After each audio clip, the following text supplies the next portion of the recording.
con un tema que nos atañe siempre en el tratamiento aquí, tanto en enfoque cooperativo como en todos los ámbitos del quehacer nacional, internacional, en el ámbito social, una situación que nos preocupa con extrema gravedad, que es el tema de los femicidios, como lo seguimos tratando y desarrollando aquí por nuestro canal.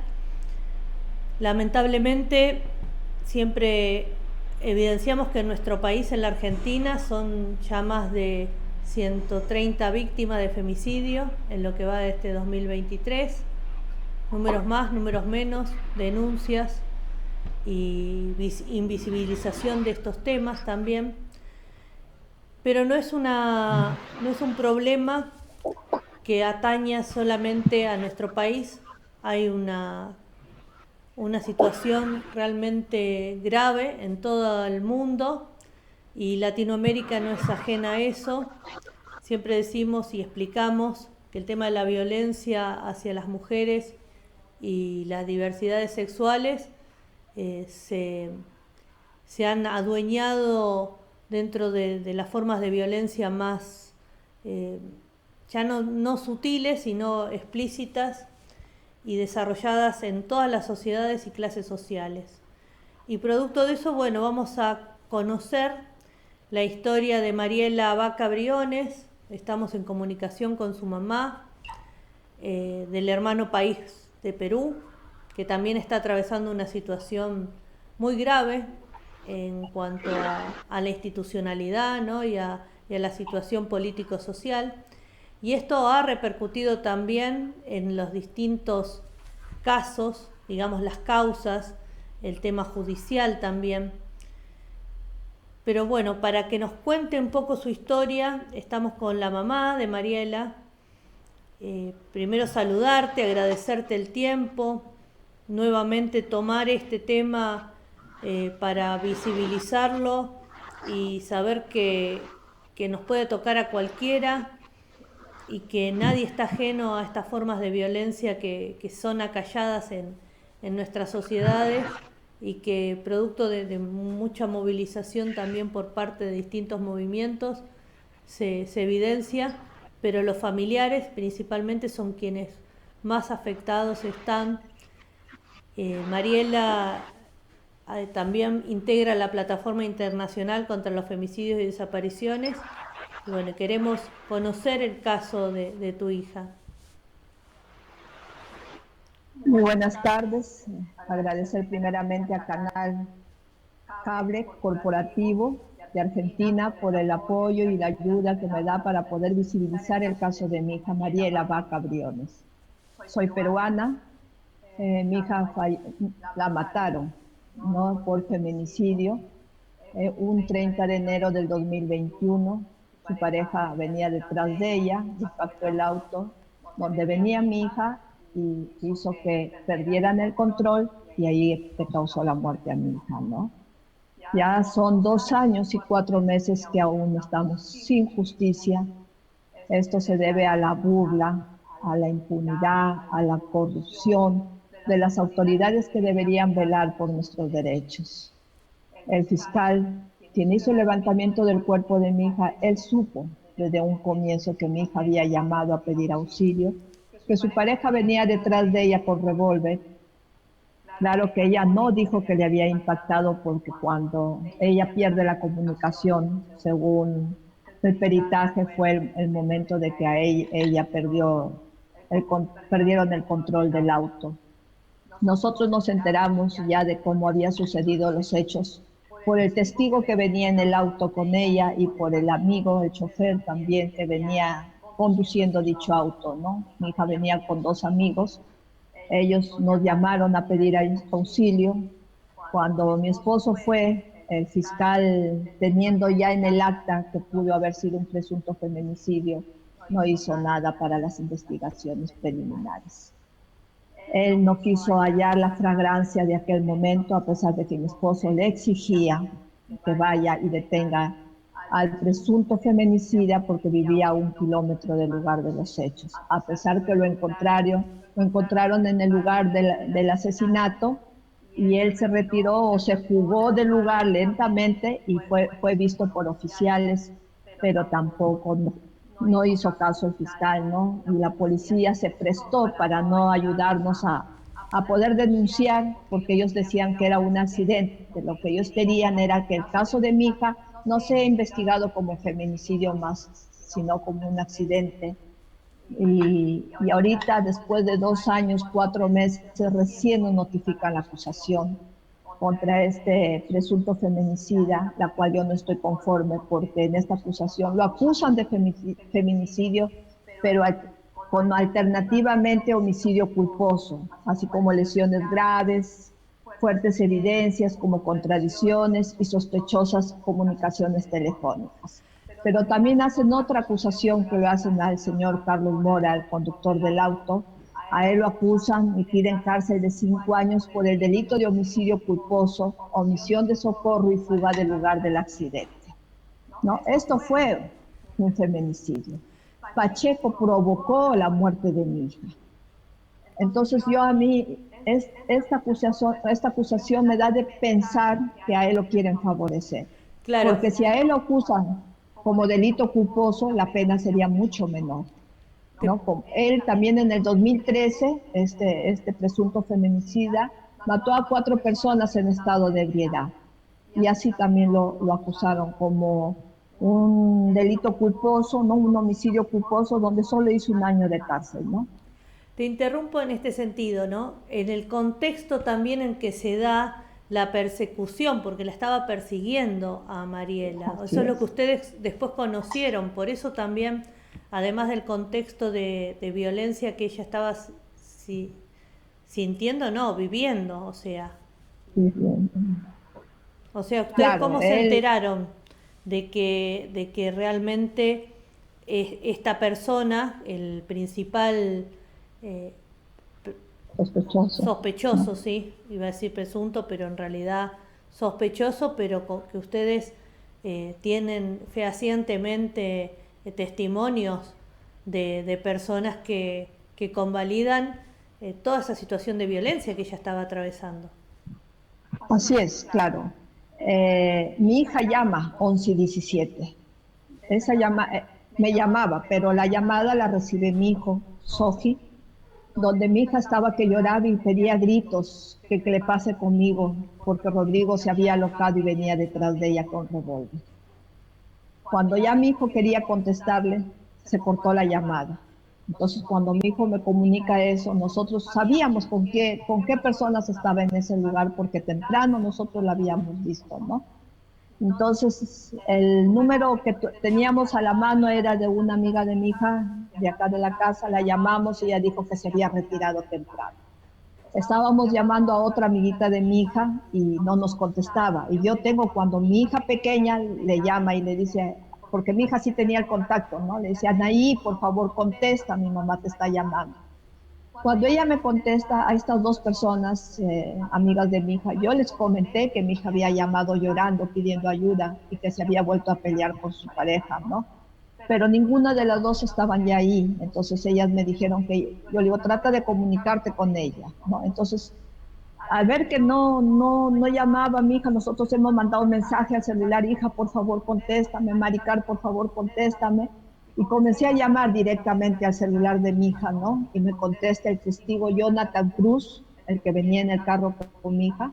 Él me contesta y me dice, llorando, señora, por favor, ayúdeme, Rorro se ha alojado. Nos ha corrido con revólver y nos ha impactado el auto donde veníamos. Entonces ahí ya fue mi desesperación, ¿no? Yo dije, ya esto ya salió de contexto. Yo pensé que él había sido un pleito leve y que la había retenido para que mi hija no venga.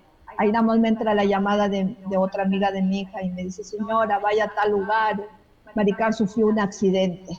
Entonces ahí hemos salido como locos nosotros, ¿no? Y justo era toque de queda, pasaba un patrullero por la avenida de mi casa. Entonces yo he comenzado a gritar, ahí bajan 3 oficiales. Le comento que mi hija había sufrido un accidente, pero solo podían subir 2 personas, ¿no? Y ahí subió mi esposo y mi hijo, porque yo tuve que quedarme realmente porque tenía una hija pequeña y tenía que quedarme con ella, no podía quedarse sola, ¿no? Mi esposo llega a la media hora de lo sucedido. Yo tengo mi registro de llamadas, la desesperación que yo hago de llamar a uno, a otro amigo de mi hija. Mi hija no va a ser adivina que la van a matar, ni yo voy a ser adivina que la voy a encontrar muerta. Entonces, ahí tengo mi secreto, el secreto de la comunicación, mi registro de llamada, mi desesperación. Llamé al 105 que nunca me contestó.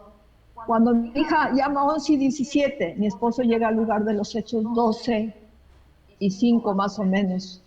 Y llega rápido, ¿no? Al comienzo se habían pasado el lugar, se habían pasado, pero como mi esposo conocía, le dijo al patrullero que no, que dé la vuelta, pero ellos mantenían comunicación con el testigo. El testigo tenía el celular de mi hija, entonces mi hijo le dice, ¿escuchas la sirena? ¿Escuchas la circulina? Y él le dice, no, cuando tú escuches, levanta el celular. Ahí nada más, cuando ellos dan la vuelta, él levanta el celular. Y la policía se percata que ahí había una camioneta estacionada con las luces apagadas. Cuando lo ve el patrullero, prende sus luces y se retira del lugar lentamente.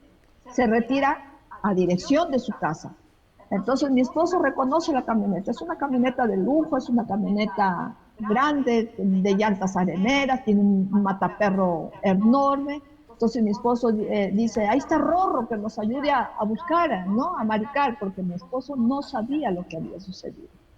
Yo decidí no decirle porque sabíamos que él estaba ebrio, sabíamos que tenía revólver. Yo no pensé irme en un patrullero, ¿no? Yo pensé ir mi esposo, mi hijo, mi hija pequeña y yo. Yo quería evitar que haya un pleito, porque yo sé que mi esposo en ese momento lo pudo haber sucedido otra cosa, ¿no? Mariela, y justamente es una persona de mucho poder y también de relacionamiento público, ¿no? Reconocido en Chiclayo, en toda esta zona, ¿no? Así es, una persona de mucha influencia. Su mamá es directora del INAVIF, demasiado dinero, donde a nosotros nos dieron la espalda. No digamos que es negligencia, porque un fiscal sabe el trabajo que tiene que hacer. El fiscal sabe que él es autónomo, que él debió actuar inmediatamente, capturar al chofer, capturar al testigo y capturar a Pacheco, los carros que él tenía, los celulares y hallar la flagrancia, sacarle el estado si tenía alcohol, si tenía droga. No hizo nada. El fiscal no hizo nada, guardó la carpeta y encima dijo a mi esposo que le iba a enmarrocar. Nosotros éramos las víctimas. Él tenía que cumplir con su trabajo y él descartar si él era el asesino, no era el asesino, si fue un accidente o no fue un accidente. Por lo contrario, hasta el lugar donde mi hija falleció, no lo mantuvieron séptico, lo contaminaron, entraba en una camioneta, otra camioneta, y lo limpiaron antes de la reconstrucción de los hechos. Limpiaron el lugar, levantaron las piezas del auto. ¿Dónde se ha visto que una reconstrucción de los hechos va a hacerlo cuando el lugar está limpio? ¿Qué pasa con nuestras autoridades? ¿Por qué no nos defienden nuestros derechos? Si yo estoy diciendo que mi hija llamó a pedir auxilio, el policía Calle de la comisaría de Pimentel debió aceptar mi denuncia. Él tiene que aceptar mi denuncia. Él no puede negar que yo denuncie este caso de mi hija. Bueno, pero nadie hizo nada. Nadie claro, hizo nada. hay una denuncia guarda. por parte de ustedes como familiares ante todas estas, digamos, arbitrariedades que son de haber manejado inclusive las pruebas, y ustedes han logrado que cambiara el fiscal, pero también hay un cuestionamiento con la causa en sí. Contanos un poco cuáles son los principales ejes, ¿no? de esta demanda en la cual están protegiendo de alguna forma al presunto homicida, ¿no? O sea. Bueno, yo podré ser, no sabré de leyes, no sabré de peritajes, pero no soy ignorante, no soy una persona, como se dice en la palabra, no burra. Suficiente, yo puedo ver, la camioneta está pintada, está recién con pintura fresca. ¿Y por qué hay una pintura fresca, dígame? ¿Por qué? ¿Por qué después del accidente de mi hija Mariela Vaca, el carro tenía pintura fresca, si el propietario de ese auto dice que él nunca pintó la camioneta? Ahora él dice que no tiene ningún rasguño esa camioneta. Pero ¿cómo va a tener rasguño si tiene en la parte delantera tiene un mataperro que nunca va a llegar a la parte posterior del auto? El mataperro yo ignorantemente no me imagino, si yo martillo mi pared o un clavo con un martillo, el martillo no se va a hacer nada porque es un material especial para golpear, ¿no? Se piñará, se lastimará, pero ¿cómo va a ser el policía, no, como yo digo, la UPIA, presentó su informe técnico policial, que yo tampoco no estoy de conforme porque lo presentó después de 18 meses y para presentarlo pidió la carpeta fiscal, que no debió darle la fiscal, sino que ella por favorecer o por ayudar o para que ellos no pongan el pretexto. No tenía nada del informe técnico policial. Ellos no han medido ni las llantas, ni de dónde de dónde vino mi hija, de qué sitio la impactaron. No tenía nada. Ahora dice el informe técnico policial que no tiene asimetría. Si es un mataperro, pues por lógica, con un peñiscón, si viene a velocidad una camioneta de un motor de 5.000, viene a velocidad y mi hija está en un carro pequeñito, un carro que parece un juguete, con picarla nada más le hace perder el equilibrio. Y encima este presunto feminicida no presenta esa camioneta. ¿Por qué no presenta si con esa camioneta estuvo todo el día y los videos salen que está con esa camioneta? ¿Por qué? Porque tiene la conciencia sucia. Porque si no tuviera la conciencia sucia y supiera que él no es, yo presento mi camioneta para que me haga mi descargo. Seguro. Pero él claro, ni siquiera el velorio viene. Ahora ya sacaron el secreto de la comunicación. Hay demasiadas llamadas muy sospechosas, que tampoco para ellos, yo creo que tampoco no vale nada, creo que para el Ministerio Público. Ya desde que ese hombre está llamando a un comandante, está llamando a la abogada del mismo testigo y después llama al testigo y después llama a la misma abogada, que están planeando todo lo que tienen que decir, todo lo que tienen que hacer o borrar todo lo que hay.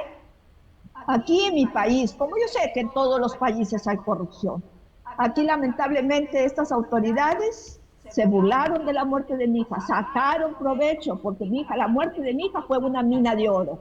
Eso lo digo, sacaron provecho de la muerte de mi hija. Está mal.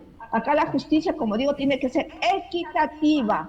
Acá si él es responsable, él tiene que pagar con el mayor peso de la ley. Acá nadie tiene por qué salvarse. Él tiene que pagar lo que hizo. Y ese testigo clave también deberían denunciarlo porque también es cómplice. Aquí él no es una víctima. Él es cómplice porque ese testigo clave tuvo comunicación con el Pacheco después del crimen de mi hija. Mientras mi esposo estaba ahí con mi hijo, ellos seguían hablando en el celular de mi hija. Este testigo clave hizo 2 llamadas salientes del celular de mi hija. El celular de mi hija es un celular iPhone. Quiere decir que él sabía el patrón del celular de mi hija. ¿Por qué no ayudó a que se haga la investigación? ¿Por qué no declaró? Acá no digamos que es cobardía. Acá no es cobardía. Bien le pagaron, porque acá no es que tuvo miedo, que lo asustaron. Acá uno pide garantías. Y si sabe que a uno le pasa algo, ya sabemos quién es el que nos está amedrentando. Yo pedí garantías. Y si a mí me pasa algo, el dedo apunta quién es. Acá no van a decir que es otra persona. El dedo tiene que apuntar a quién es. Mariela, y vos estás acompañada actualmente por numerosas organizaciones, también a nivel internacional, la Plataforma Internacional contra los Femicidios y Desapariciones, pero también ha habido una campaña muy importante para el esclarecimiento y por eso llegó también a juicio, además de, por supuesto, de la movilización por parte de ustedes como familiares, pero hubo un gran apoyo social para el esclarecimiento de esto, que recién ahora llegó a juicio. Así es, como yo digo, yo estoy muy agradecida, yo pertenezco a la Plataforma Internacional contra Feminicidios y Desapariciones, quienes me apoyaron desde el primer momento. Acá en Chiclayo, muchos medios de comunicación no me abandonaron, que gracias a visibilizar y a agitar y a pedir y a reclamar y a hacer marchas que no debería haber hecho yo porque nadie tiene por qué mendigar esta justicia, me ayudaron demasiado. También pertenezco a un colectivo acá de Familias Unidas por Justicia, también hay otro colectivo, Madres Luchando, también me apoya. me apoya otros grupos de justicia como Keisha, que también fue asesinada en Uruguay, en México, Melanie, y Bianca y varios, y es que me olvido varias personas. Y a veces también acá hay otros colectivos que también son grandes, que no los voy a mencionar, que me canso de etiquetarlos y no me apoyan. Acá todos, yo sé que estas plataformas, estos colectivos, no deberían casarse con el gobierno. Esta plataforma, estos colectivos debemos unirnos y luchar, porque del gobierno no vamos a sacar nada, del Ministerio Público tampoco no vamos a sacar nada, porque si no agitamos, no hacemos presión, no luchamos, el caso lo meten debajo de la carpeta y lo archivan como lo hizo el fiscal Máximo Medina. Él ya había guardado mi caso bajo su carpeta. Si esto no sale por los medios de comunicación, porque yo tengo una página Justicia para Mariela Vaca, yo no la creé, sus amigos de mi hija, los únicos, mi hija tuvo cantidad de amigos, pero a la final, cuando la vieron perdida, mi hija, cuando la vieron asesinada, se abrieron, se olvidaron de Mariela Vaca. Quedaron 12, 13 amigos que ellos sí lucharon por ella, que se vio el valor de la amistad, ¿no? Yo también perdí muchos amigos, me dieron la espalda y más bien otras personas me apoyaron. Como yo digo, yo estoy muy agradecida con Argentina, Feministas de Acero también. Señor Claudio Miles, ustedes, la plataforma, que siempre están pendientes del caso de mi hija. Y así debemos unirnos. Nosotros no vamos a sacar nada si ganamos un juicio o si esto sale adelante. No, no. Nosotros queremos que esto se acabe, que la gente se pronuncie, que evitemos ya estos asesinatos que creo que al año son más de 300. Bueno, en el Perú será pues como 200, 300. Y ya son más fuertes, te queman, te cuchillan. ¿Y qué? ¿Y dónde está el presidente? ¿Dónde están las autoridades? Nadie vela por nosotros, nadie nos hace caso. Bueno, Mariela, la verdad que ha sido muy importante esta nota para nosotros, difundir este caso, hermanar, ¿no? Por supuesto, todas las víctimas, los familiares, darle un abrazo y seguir acompañando esta lucha que ustedes tienen. Ya estamos prácticamente terminando en este caso esta entrevista, pero vamos a seguir tratando el caso y conociendo paso a paso lo que viene sucediendo en la causa, tanto en esta como en los demás expresiones de reclamo de justicia que se están dando en el mundo con respecto a este tipo de violencia. Te agradecemos y te saludamos desde Argentina, en este caso de Canal 4 Televisión Cooperativa, y bueno, nos reencontramos próximamente, Mariela. Muchas gracias, Greta, por tu espacio. Gracias por ayudar a visibilizar y que nos unamos todos, pues, ¿no? Y podamos acabar con todo esto. Y agitemos, como se dice, agitemos y pidamos justicia.